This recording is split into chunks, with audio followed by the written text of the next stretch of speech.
Hi, it's the Global Online Math Tutor. And in this video, I want to tell you when I want to discuss in this video, I want to tell you when you should use the quotient rule. And the best way to tell you that is through an example. Now here, this is our function. And what we want to do, and this is, this is our function. What we want to do is compute the derivative of the function. Now, notice something interesting here. The function here is a fraction of two functions. One is x plus 1 and the other is x squared minus 1. So you got a fraction of two functions. So what do you do when you have a fraction of two functions?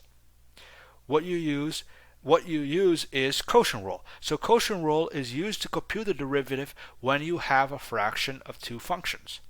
So how would you do this? This is how you do it. Instead of me stating the formal definition of quotient rule, this is the best way to show it is through an example. So here's y prime, which is a derivative of y. What you do is you take the derivative of the top function, x plus 1. Okay? And you multiply by the bottom function, which is x squared minus 1. And then what you do is subtract it. And then what do you subtract by? Well, you take the derivative of the bottom function and you multiply by the top function. And then what you do then you divide it by the bottom function divided by the bottom function squared. So you square the bottom function. Okay? So you take what basically you're doing is you take the derivative of the top function, multiply by the bottom function, and then you subtract by the derivative of the bottom function and multiply by the top function, and then you divide it by the bottom function squared. So now let's simplify it. What is the derivative of x plus 1? What is that derivative? It's 1. So it's going to be 1 times x squared minus 1. So that 1 times x squared minus 1 is simply x squared minus 1. Now, what is the derivative of x squared minus 1? Well, it's 2x, so it's going to be minus 2x, and then you multiply by x plus 1. And you divide it by x squared minus 1 squared. Now, let's do some simplification. So what we can do is FOIL this. We can distribute the 2x we can FOIL this. So what we get is we can multiply 2x times x and then 2x times 1. So what we get is y prime is x squared minus 1 minus 2x squared minus 2x divided by x squared minus 1 squared. Let's do on another separate.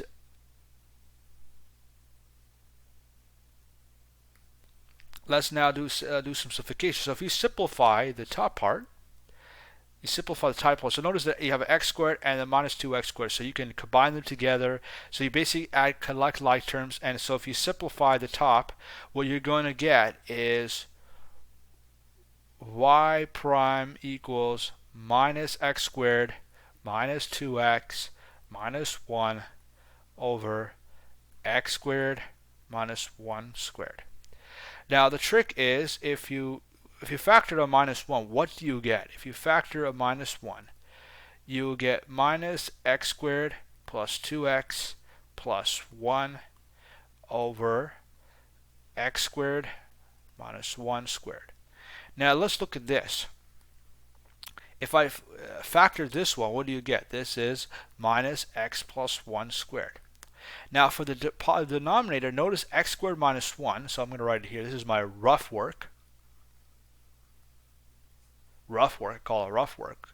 So it's not part of the solution. So rough work, notice that x squared. So what if I want to factor this one? If I want to factor this one, notice this is a difference of squares. So in order to factor this, we use difference of squares. So you get is x minus 1 times x plus 1. So now, because we got x minus 1 squared, what we're going to do is square this one, and we're going to square this one.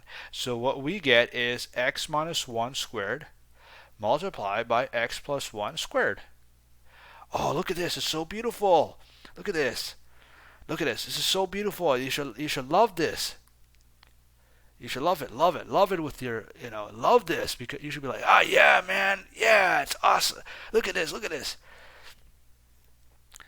The x plus 1 squared is in the top, and x plus 1 squared is in the bottom. So when you have a x plus 1 squared, when you have x plus 1 squared in the top and the x plus 1 squared in the bottom, they cancel each other out. That's what's so beautiful about it. It makes life so much easier. So now if I do this simplification, what I get is minus 1 over x minus 1 squared. So that's the derivative. It's simple. That's the derivative of the function. So the moral of the story is this: when you have a fraction of two functions, that is when you use the quotient rule, okay, to compute the derivative. So if a question asks you what is the derivative of this function, and the first thing you want to ask yourself is, if it's a fraction of two functions, you use quotient rule.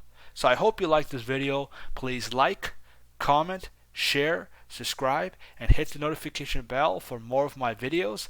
And if you need an online calculus tutor, please email me. My email is in the description below. I hope you have a wonderful day, and bye for now.